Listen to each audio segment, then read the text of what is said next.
Students, from today we are going to start chapter number 2, relation and function. तो इस chapter में जो भी हमारे बेसिक कंटेंट्स हैं पहले हम वो डिफाइन करेंगे एंड देन फिर इसके बाद में जो वर्क होगा, हमारा जो वर्कशीट होगी, एक्सरसाइज जो होगी, वो उन कॉन्सेप्ट्स पे बेस्ड हम उसको सॉल्व करेंगे. तो इस क्लास के साथ में आज जो हमारा फर्स्ट टॉपिक है वो है ordered pairs. Means relation and function में हम फर्स्ट टॉपिक यहाँ पर डिस्कस करते हैं वो है अपना ऑर्डर्ड पेयर. ऑर्डर्ड पेयर इसको हम डिफाइन करते हैं पहले. तो इसमें हमारी डेफिनेशन है, one thing I would like to tell you कि जो अभी हमने लास्ट चैप्टर पढ़ा हुआ है सेट्स, तो यहाँ पर इस चैप्टर में हमारा 70% पार्ट जो है वो सेट का ही होगा. मीन्स जो भी बेसिक कॉन्सेप्ट्स हैं, जो डेफिनेशंस हैं और जो भी हमने वर्किंग वहाँ पर परफॉर्म किया है वो इस चैप्टर में हमें काफ़ी हेल्पफुल होगी. तो इसके लिए हम स्टार्ट करते हैं ऑर्डर्ड पेयर. ऑर्डर्ड पेयर में इसकी डेफिनेशन है, let A and B be two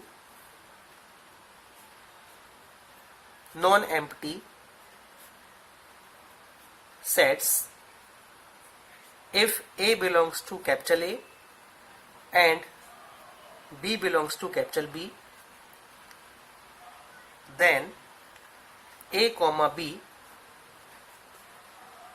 is called ordered pair.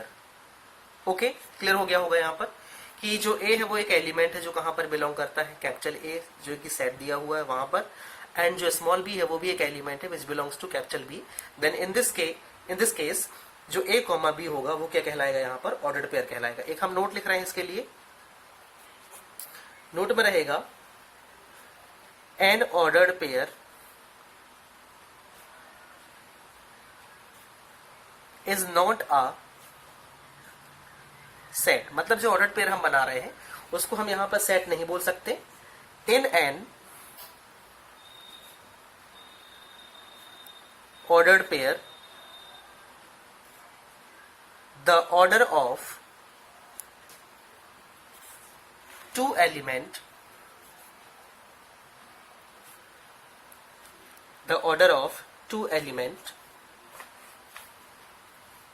is important. Means उसको हम सेट वहां पर डिफाइन नहीं कर सकते, बट जो उसका ऑर्डर है वो यहाँ पर क्या होना चाहिए, मतलब एक इंपॉर्टेंट रोल यहाँ पर प्ले करेगा कि the ordered pair in an ordered pair the order of two element is important. अगला हेडिंग है हमारा equality of two order pairs. Equality of two ordered pairs. इसको डिफाइन करते हैं अपन. Two ordered pairs A1, B1 and A2, B2 are equal if A1 is equal to A2 and B1 is equal to B2. एक example हम ले रहे हैं यहाँ पर इसके लिए. तो एग्जाम्पल में हमने लिखा 2,5 इज इक्वल टू 2,5. मतलब ये ऑर्डर्ड पेयर है, ये दोनों क्या है, इक्वल हैं, बट 2,5 नॉट इक्वल टू 5,2, क्योंकि यहाँ पर इसका ऑर्डर जो है वो चेंज हो जाता है. यहाँ पर मैंने नोट में लिखाया भी है कि एक वो सेट नहीं हो सकता ऑर्डर पेयर, बट वहां पर उसका ऑर्डर जो है वो इंपॉर्टेंट होता है. तो 2,5 यहाँ पर किस ऑर्डर में, पहले 2 है फिर बाद में 5 है, इज इक्वल टू अगेन जो हमने एक पेयर बनाया वो भी 2,5 है. तो इस केस में ये क्या हो जाएगा, हमारा ऑर्डर्ड पेयर होगा. बट यहाँ पर 2,5 नॉट इक्वल टू 5,2 बिकॉज इनके ऑर्डर्स यहाँ पर चेंज हो गए हैं. मीन्स यहाँ पर 2 दिया है, यहाँ पर 5 है, देन यहाँ पर 5 और यहाँ पे क्या दिया हुआ आपको, 2 दिया हुआ है. इसके बाद में आगे जो हमारा हेडिंग है वो है Cartesian product of two sets. Two sets का हम कार्टेशियन प्रोडक्ट कैसे बनाएंगे उसकी अपन पहले डेफिनेशन लिखते हैं. यहाँ पर इसकी डेफिनेशन है, late A and B, be two non-empty sets, then the set of all ordered pair A comma B, where A belongs to capital A and B belongs to capital B, is called product of sets A and B, and it is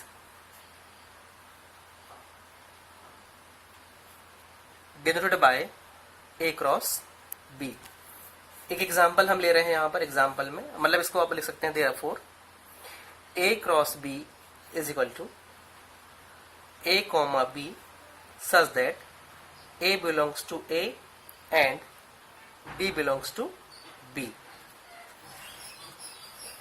example है A is equal to हमने लिखा 1 2 and B is equal to we have 2 3 4। तो इनका हम क्या निकाल रहे हैं यहाँ पर, ऑर्डर्ड पेयर निकाल रहे हैं। Then A cross B is equal to, actually जब हम ऑर्डर्ड पेयर निकालेंगे तो इसके लिए मैं अभी फॉर्मूला आपको लिखा दूंगा यहाँ पर। जैसे कि अभी हमने पिछली क्लास में एक फॉर्मूला पढ़ा हुआ था कि सपोज हमारे पास में एक कोई सेट दिया हुआ है और उसका हमें सबसेट बनाना है, तब उस केस में हम फॉर्मूला यूज करते हैं 2 की पावर n। जो n होता है वो नंबर ऑफ एलिमेंट्स को रिप्रेजेंट करता है इन अ पर्टिकुलर सेट। जैसे A में दिया आपको 1 2 3, तो how many elements are there, 3 elements है वहां पर। तो 2 की पावर n मीन्स 2 की पावर 3 दैट इज 8। जो 8 है वो क्या होगा वहां पर, नंबर ऑफ सबसेट्स को रिप्रेजेंट करेगा। तो वैसे ही जब हम यहाँ पर कार्टेशियन प्रोडक्ट फाइंड करेंगे किन्हीं भी दो सेट्स का, तब उस केस में number of element in set A and number of element in set B, इन दोनों का हम प्रोडक्ट फाइंड करेंगे। तो यहाँ पर एलिमेंट्स कितने हैं, 2 है, और यहाँ पर एलिमेंट्स कितने हैं, टोटल 3 हैं। तो 2 3 जा 6। तो जो A क्रॉस B मिलेगा उसमें कितने पेयर बनेंगे, हमारे 6 पेयर बनेंगे। वो कैसे होंगे, सबसे पहले लेते हैं अपन 1। तो 1 के साथ में पहले अपन 2 का पेयर बनाएंगे यहाँ पर, तो ये बन जाएगा आपका 1 2। फिर 1 के साथ में 3 का पेयर बनेगा तो 1 3। देन 1 के साथ में 4 का पेयर, तो हो जाएगा आपका 1 4। एंड फिर 2 के साथ में सेम पेयर हम यहाँ पर फॉर्म करते हैं, तो 2 के साथ में हो जाएगा 2, मतलब 2 2। देन 2 के साथ में 3 2 3, एंड लास्ट अपना रहेगा 2 4। तो इस तरीके से वी आर ऑब्जर्विंग की जो हमारे पास में टोटल नंबर ऑफ पेयर्स हैं इन A क्रॉस B वो कितने हैं, यहाँ पर 6 हैं। तो इस तरीके से जब हमारे पास में दो सेट होंगे तो उनका हम कार्टेशियन प्रोडक्ट इस मेथड से यहाँ पर निकाल सकते हैं। नेक्स्ट टॉपिक है हमारे पास में Cartesian product of 3 sets. In this case सबसे पहले अपन लिखते हैं let A B and C be 3 sets, और वो भी क्या है, नॉन एम्प्टी हैं। Then the set of all ordered pair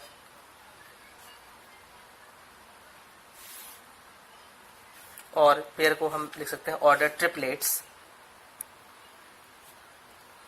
that is A B C। Because we have 3 sets, तो जो पेयर बनेगा वो ट्रिपलेट्स का रहेगा यहाँ पर। तो A B और C हम यहाँ लिखेंगे, where A belongs to capital A, B belongs to capital B and C belongs to capital C is called Cartesian product of sets A B and C, and it is denoted by A cross B cross C.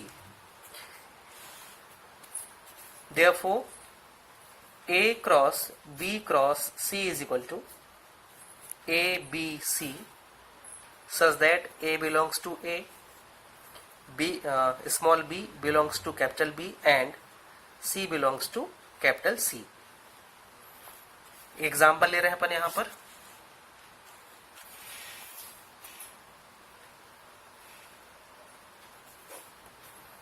Example में हमारे पास में late हमने लिखा a is equal to 1, 2, b is equal to 2, 3 and c is equal to 3, 4.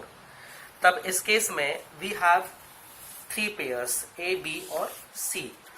तो जो हम order pair यहाँ पर फाइंड करेंगे तो वो हो जाएगा 2 इंटू 2 इंटू 2, बिकॉज यहाँ पर भी 2 एलिमेंट्स है, इस पर भी 2 एलिमेंट्स और इस पर भी 2 एलिमेंट्स हैं.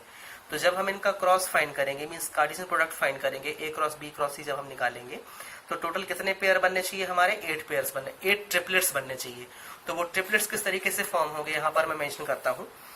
Therefore a cross b cross c is equal to, we will get, first बनेगा हमारा 1, 2, 3.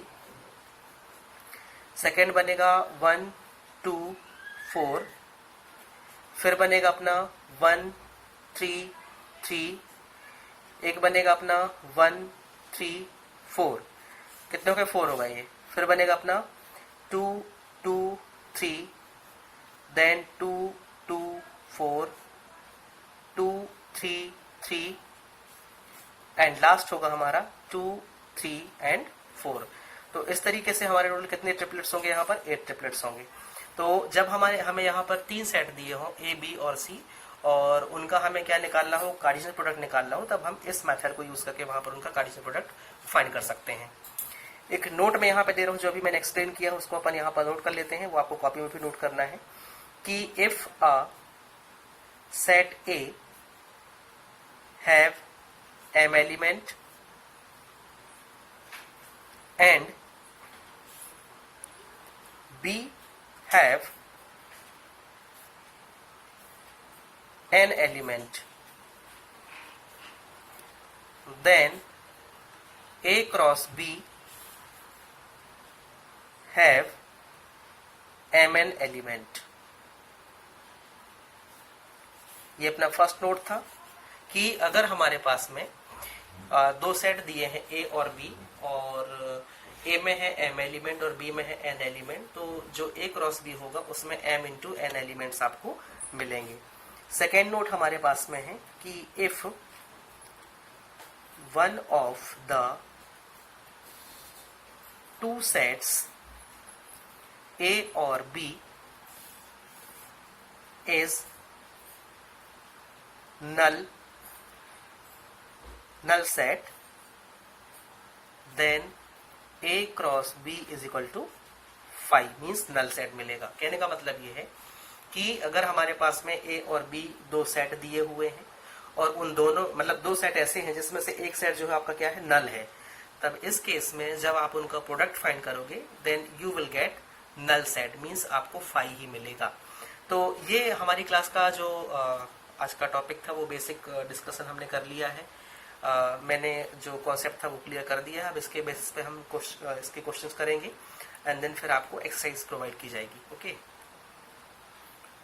क्वेश्चन हम ले रहे हैं. क्वेश्चन 1 है, इफ इंपॉर्टेंट क्वेश्चन है ये, x/3 + 1 comma y-2/3 is equal to 5/3 comma 1/3,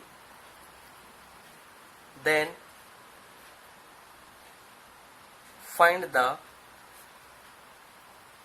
value of x and y. देखिए अभी हमने इक्वालिटी पढ़ा हुआ है इसकी, 2 ऑर्डर्ड पेयर्स की इक्वालिटी. तो यहाँ पर ये ब्रैकेट भी हमारा ऑर्डर्ड पेयर में है and this is also in ordered pair. तब हम क्या करेंगे? इनको कंपेयर करा देंगे. तो कंपेयर कराने का मतलब यहाँ पर जो इसका ऑर्डर में आपका लिखा हुआ x/3 + 1 इज इक्वल टू, यहाँ पे क्या लिखेंगे अपन? 5/3 and y-2/3 is equal to 1/3. इसका हम एलसीएम लेंगे और यहाँ पर भी एलसीएम. तो हो जाएगा आपका कितना? x + 3/3 is equal to 5/3 and यहाँ पर मिलेगा आपको 3y - 2/3. 3 is equal to 1/3। ये 3 से 3 कैंसिल होगा, यहाँ पे 3 से 3 कैंसिल हो जाएगा। आगे हमें मिलेगा x is equal to 5 minus 3 and 3y is equal to 1 plus 2।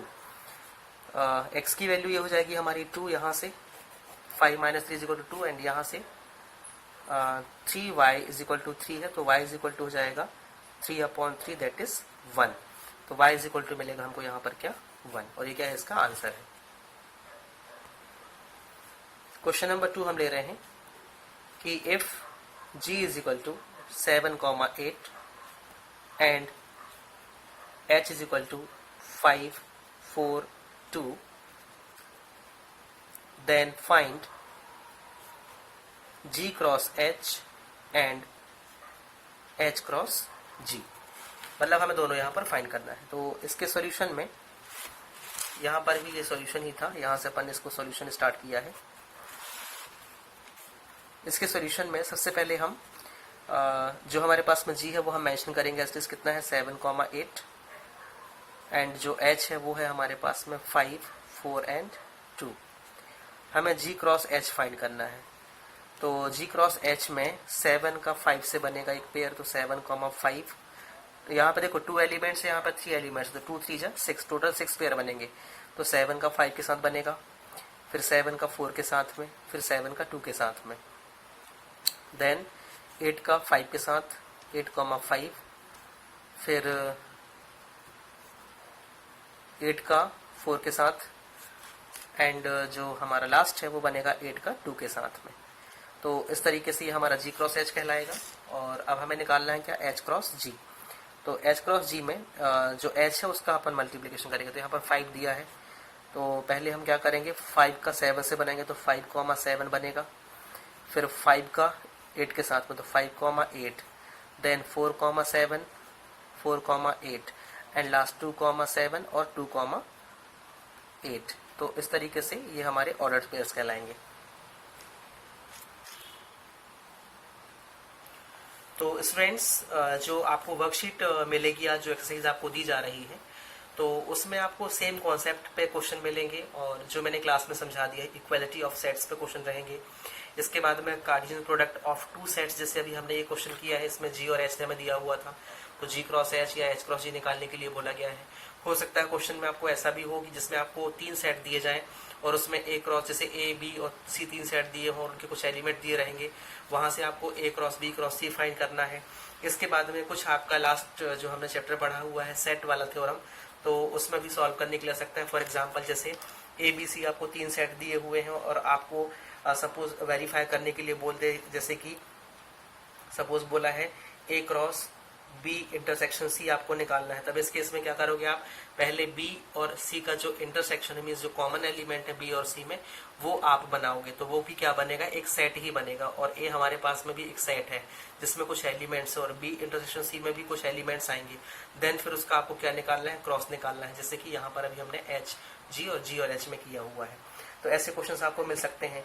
कुछ एक क्वेश्चंस ऐसे रहेंगे जहां पर आपको a क्रॉस b बना हुआ रहेगा और उसमें आपको अलग अलग सेट बनाना। देखो फॉर एग्जांपल जैसे कि यहाँ पर h क्रॉस g दिया हुआ है, और मान लो क्वेश्चन में हमसे पूछा जाता है कि यहाँ से आपको h निकालना है और g निकालना है। तब इस केस में क्या करेंगे, जो ये फर्स्ट वैल्यू होती है पेयर में, वो क्या कहलाएगी, फर्स्ट के लिए एलिमेंट कहलाएगी। मतलब यहाँ पर 5, 5, 4, 4, 2, 2। तो अब हम रिपीट नहीं करेंगे हम एलिमेंट्स को। यहाँ पर 5 कितनी बार है, 2 टाइम है, लेकिन हम उसको एक ही बार लिखना है।